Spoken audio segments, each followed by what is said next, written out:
I'm like just tickled by the fact that you said at one point we can just, no matter how you can get broken arms, broken legs, we can still go directly to Dune 2 and surround sound, eating Milk Duds, sitting in an air conditioned room, just sipping a big gulp. And it's all perspective. And this doesn't mean that you dishonor your ups and downs, but really understand where they are relative to the suffering of people in their world watching their kids get blown up right now. Oh, gosh. Or whatever. We have it really good. And let that elevate your happiness up. Yeah. And then you can still honor your bad days, but realize they're existing in a little space this big. Yeah, agreed. Because you were recently in Ukraine doing art. Yes.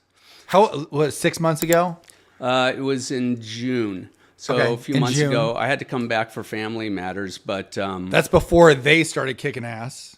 That's when they were just well, getting I their was there ass 2 years kicked. ago, and then I was there again. I came back. Well, when the Children's Hospital got bombed this summer, that pissed me off. And I know to follow my intuition to a degree. So the day after the Children's Hospital got bombed, I flew to Krakow, Okay. Took a train to Kiev, went to the hospital, and with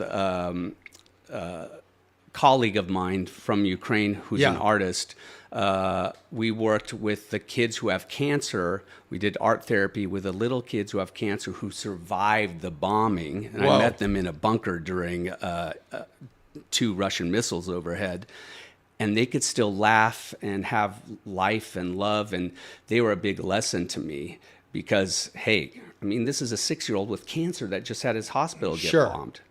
And then we also painted murals in the underground bunkers of women's maternity wards. So instead of when the air sirens came on or when they got their telegram messages that they need to go underground, Yeah. these dreary corridors, we tried to liven them up with some hope and color so that they could have a little more emotional cushion. Gadzooks. Is it? Is the place just just beat? I mean, is it going to be able to recover in the next decade? Yes, I mean, they're it's still going through very it. interesting. That's why you need to experience things personally and not just over the media or Yeah. the press. Go. There's things that you didn't expect, like Kiev is the northern parts away from Kiev were heavily hit, and I spent some time up there painting some murals Yeah. on buildings and rusty cars. The sunflower, because that's their symbol of resilience and hope. Those areas look like World War II. Okay. With destruction and glass and even potentially booby traps. You're told to not walk on the grass because there could be landmines. Sure. But Kiev has been spared to a degree. They do get missiles coming in. And what I didn't realize, these are strong people and they're in a country at war, but they just keep on keeping on. They live life.